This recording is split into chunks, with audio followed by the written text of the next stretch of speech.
pinaka-rare na hayop sa buong mundo. Hay, makikita sa Pilipinas. Pinoy's World TV. Hihihihi. At number 12, Greater Bamboo Lemur. Matatagpuan sila sa kagubatan ng Madagascar at tinatayang nasa humigit kumulang 1,000 na lang ang natitira. Ang kakaiba sa kanila, sobrang specialized ng diet nila. Halos bamboo ang pangunahing kinakain nila, lalo na ang mga giant bamboos. Pero, hetong mas nakakagulat. Ang bamboo na kinakain nila ay may cyanide compounds, kemikal na pwedeng makalason sa maraming hayop. Pero ang Greater Bamboo Lemur, parang may natural na paraan ang katawan para kayanin ito. Para silang may sariling biological defense system laban sa pagkain na delikado sa iba. Ang problema, kapag nawala ang bamboo forest dahil sa illegal logging, mining at agriculture, nawawala rin ang pagkain nila. Hindi sila basta-basta makakalipat ng diet gaya ng ibang hayop. Kapag nawala ang bamboo, kasunod na ang panganganib ng kanilang buong species. Kaya ang Greater Bamboo Lemur ay hindi lang rare. Simbolo rin sila ng panganib kapag ang isang hayop ay sobrang nakaasa sa isang uri ng tirahan at pagkain. Number 11, Yangtze Finless Porpoise. Makikita sila sa Yangtze River, isa sa pinakaabalang ilog sa buong mundo. Tinatawag silang smiling angel dahil sa hugis ng kanilang bibig na para bang lagi silang nakangiti. Pero sa likod ng mukhang yun, matindi ang laban nila para mabuhay. Tinatayang nasa 1,000 hanggang 1,800 na lang ang populasyon nila. Sila ang tanging natitirang aquatic mammal sa Yangtze River matapos ideklarang functionally extinct ang Baiji dolphin. Ang malaking banta sa kanila ay ang polusyon, matinding boat traffic, dam constructions at pagkawala ng isda na pagkain nila. Isipin ninyo, nakatira ka sa ilog pero araw-araw may dumadaang barko, may ingay, may basura at paunti-unti ang pagkain. Hay! Unique facts lang tungkol sa kanila ha. Wala silang dorsal fin o palikpik sa likod. Kaya mas makinis ang itsura nila kumpara sa maraming porpoise or dolphins. Pero kahit cute silang tingnan, sensitibo sila sa pagbabago ng tubig at ingay sa paligid. Kapag nawala ang Yangtze Finless Porpoise, parang nawalan ng huling boses ang ilog na minsang punong-puno ng buhay. Number 10, Spoon-billed Sandpiper. Kung titingnan mo ang tuka nito, parang maliit na kutsara, flat at bilugan ang dulo, kaya doon nang gagaling ang pangalan nito. Pero ang kakaibang tuka na yon ay dahilan kung bakit isa sila sa pinaka-iconic na rare bird sa buong mundo. Tinatayang nasa 100 hanggang 300 breeding pairs na lang ang natitira. Ibig sabihin, hindi lang total population ang mahalaga dito, kundi kung ilan ang aktibong nagpaparami. Nagmula sila sa northeastern Russia pero lumilipad sila ng napakalayo papunta sa Southeast Asia tuwing winter. At dito, nagiging delikadong buhay nila. Sa kanilang migration route, dumadaan sila sa coastal wetlands na unti-unting nawawala dahil sa reclamation, development at human disturbance. Isipin mo, ang isang ibon na kasinlaki lang ng kamay pero kailangan maglakbay ng libu-libong kilometro taon-taon para lang mabuhay. Maliit sila pero ang kwento nila ay napakalaki. Kapag sinira natin ang wetlands, hindi lang lupa ang nawawala, pati na rin ang mga ruta nila. Number 9, Red Wolf. Matatagpuan ngayon ang wild population nila sa Eastern North Carolina sa United States. Ang bilang nila ay sobrang baba na. Kadalasan, nilalagay sa ilang dosena lamang at may mga estimate na nasa 17 hanggang 26 known wild individuals na lang depende sa taon at monitoring. Ang Red Wolf ay kakaiba dahil hindi ito simpleng maliit na gray wolf. May sarili itong identity. Mas payat sila, mas mahaba ang paa at may reddish tint sa balahibo, lalo na sa tenga at leeg. Pero isa sa pinakamalaking problema nila ay hybridization o pakikipaghalo sa coyotes.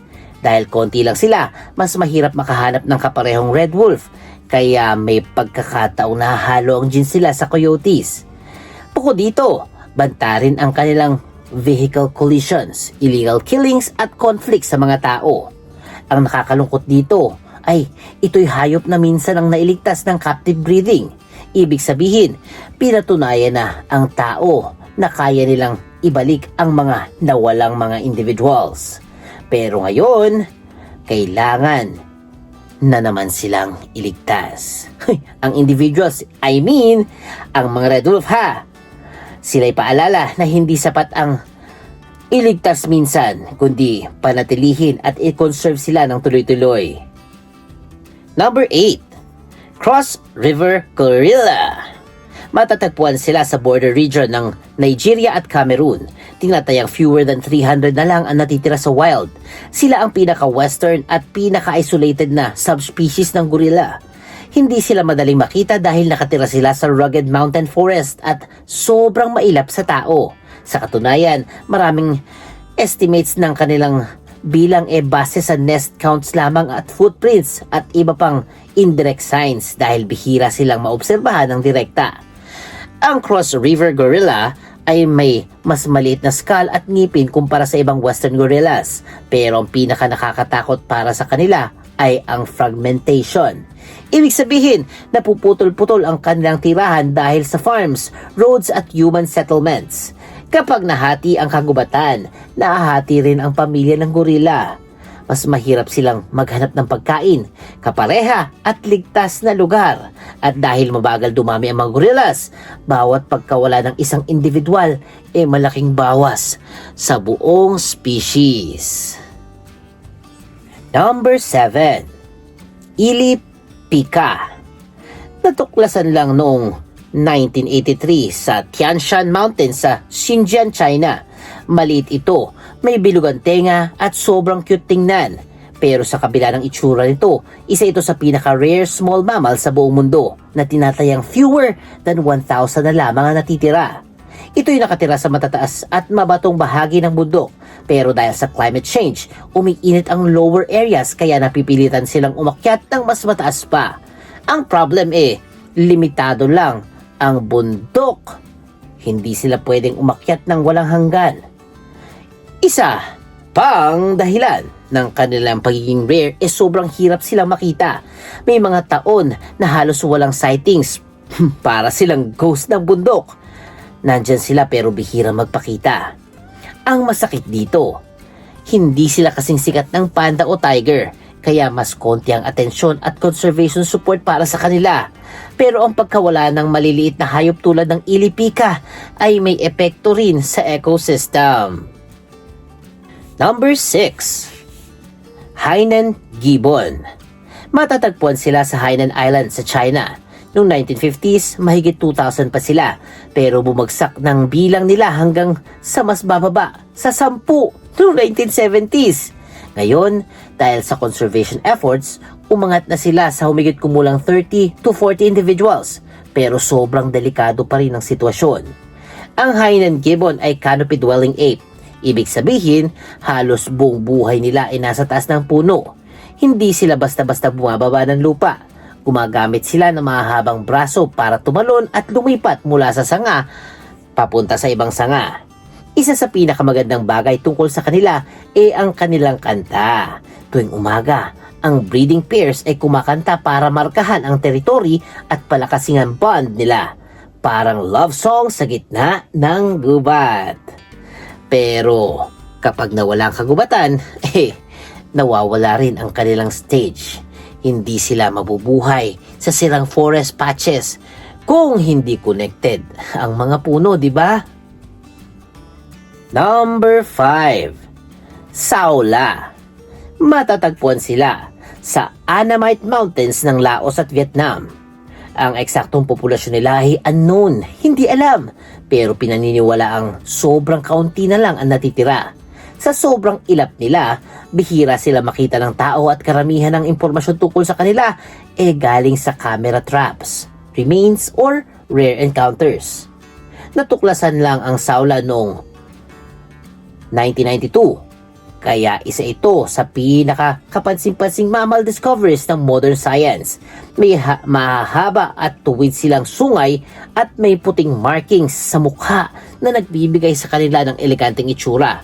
Pero kahit tinatawag silang unicorn, hindi sila kabayo. Isa silang forest-dwelling bovid, kamag-anak ng cattle, antelope at goats.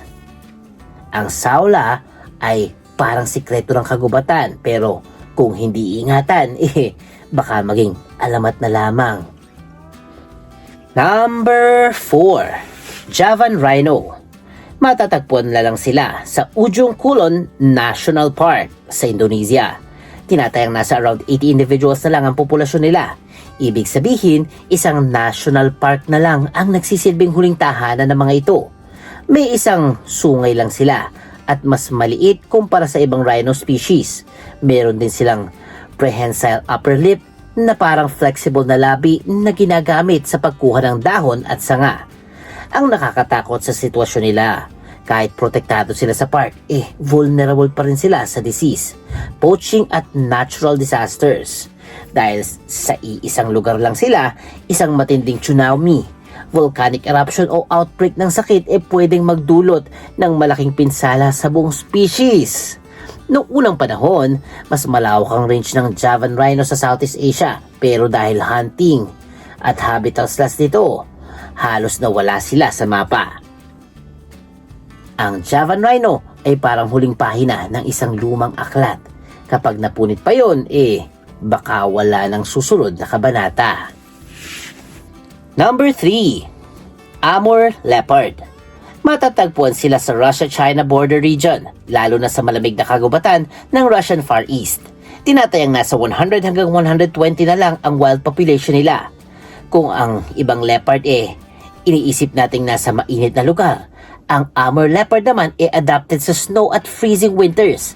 Makapal ang kanilang balahibo, mahaba ang legs at ang pattern ng spots nila parang fingerprint. Unique sa bawat individuals. Isa sa pinaka-impressive facts tungkol sa kanila ay ang kaya nilang tumalon ng napakalayo. Umaabot ng ilang metro pa nga, lalo na kapag naghahabol ng prey o umiiwas sa panganib. Pero dahil sa habitat loss, poaching, forest fires at kakulangan ng prey, napakalit ng tirahan nila. Diyos ko, kapag maliit ang population, nagiging problema rin ang genetic diversity dahil mas limitado ang potential mates. Ang Amur Leopard ay tahimik, mabilis at halos multo sa snowy forest. Pero kahit kaano ito kagaling magtago, hindi nito matatakasan ang pagkawala ng tirahan nila. Number 2. Vaquita. Matatagpuan lang sila sa Northern Gulf of California sa Mexico. Maliit silang porpoise, mahiyain at may dark marking sa paligid ng mata na parang natural eyeliner. Pero sa likod ng cute na itsura, sila ngayon ang isa sa pinaka-nanganganib na hayop sa planeta. Tinatayang nasa 19 individuals na lang or minsan nga 10 na lang ang natitira. Sa madaling salita, posibleng mas marami pa ang tao sa reunion ng sariling pamilya. Hindi sila hinuhuli para kainin o ibenta. Ang problema, nadadamay sila sa illegal gill nets na ginagamit para manghuli ng totoaba fish. Ang totoaba ay hinahabol dahil sa swim bladder nito na mataas ang halaga sa black market. Kapag na-trap ang vaquita sa net ay hindi sila makakahinga at mamamatay na lang bigla. Ang masakit pa, kaya pa sanang mabuhay ng vaquita kung mawawala ang mga gill nets na pakalat-kalat sa dagat. Hindi sila nangangailangan ng malaking zoo project o complicated breeding facility. Ang kailangan nila ligtas na dagat. And at number 1, Northern White Rhino. 2 na lang ang natitira sa buong mundo. Sina Najin at Fatu. Pareho pang babae at parehong nasa O1 Vegeta Conservancy sa Kenya.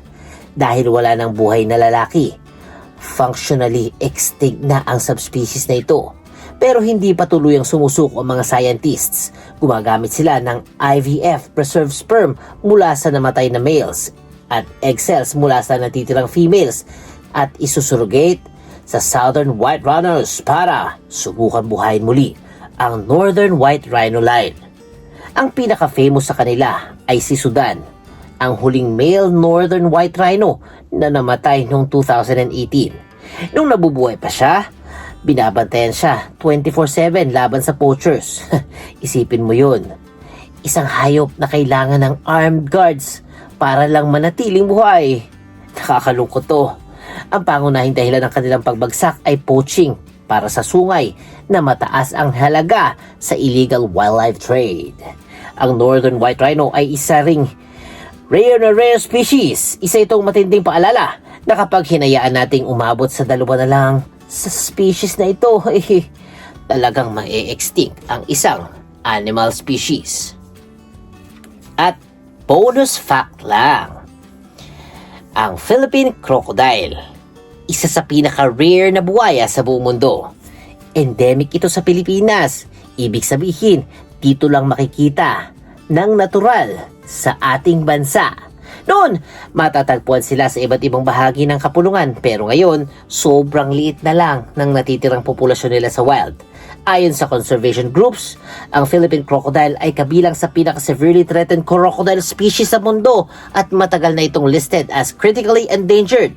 May mga estimate na lang na mas mababa pa ng 250 mature individuals at sa ilang protected areas, mas kaunti pa ang confirmed wild population nito. Hay, nakakalungkot. Madalas silang napapagkamalang delikado agad sa tao, pero ang Philippine crocodile ay mas maliit kumpara sa saltwater crocodiles. Hindi sila ang giant buhaya na madalas nating naiisip.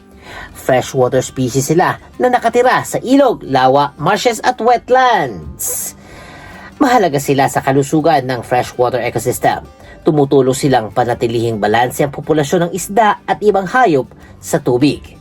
Kapag may crocodile sa isang wetland, ibig sabihin madalas buhay ang ecosystem na yon. Kaya pag nakakita ng buhaya, huwag basta-basta sasaktan, okay? Lumayo na lang tayo. Hay, napakasakit isipin na ang mga magagandang animals na to ay unti-unti nang nawawala sa mundo.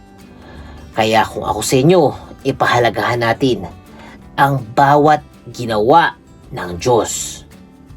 At kung meron pa kayong alam na rare animals na hindi nasama sa listahan natin, i-comment nyo na.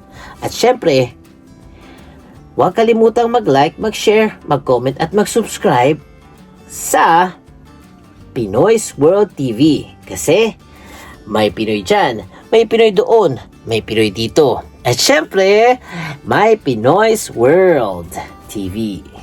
Hihihihi.